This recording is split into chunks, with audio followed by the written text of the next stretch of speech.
The responsibilities in the Affinity process are clearly assigned for each of the three phases. Phase one is the phase of defining the strategic intent.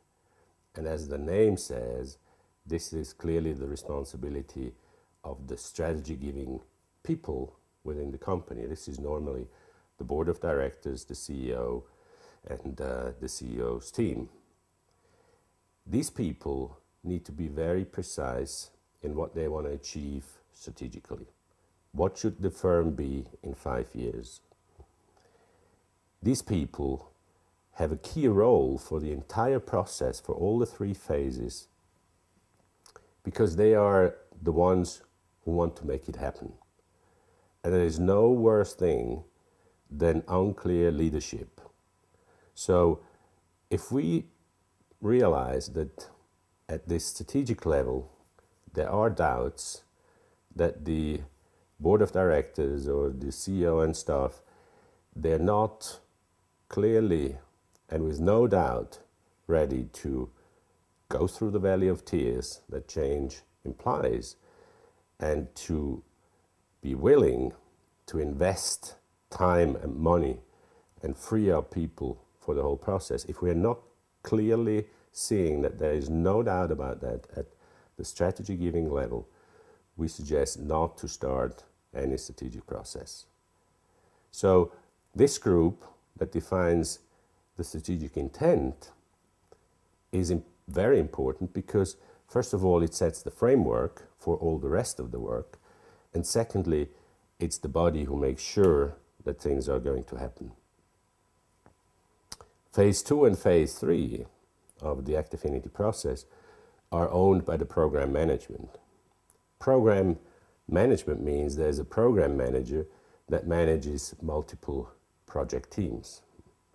Now, let me talk a little bit about program management and project teams. The program manager, ideally, is part of the definition of the strategic intent.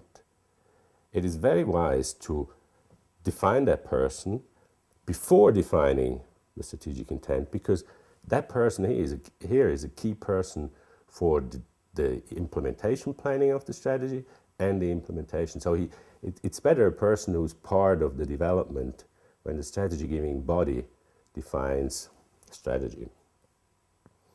This person should really be a strong person. Strong in terms of leadership, of capacity to manage people in a complex and sometimes difficult environment. Change always means uncertainties, wild waters. So this person here has to be someone who can cope with that.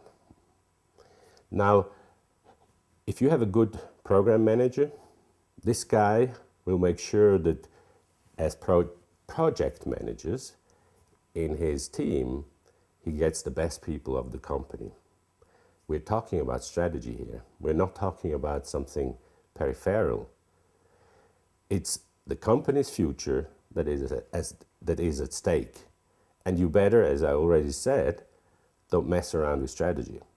So if you want to be sure that your strategic intent that has been defined and should be right is also correctly planned in detail and implemented properly, make sure that you get your best people into the project leads.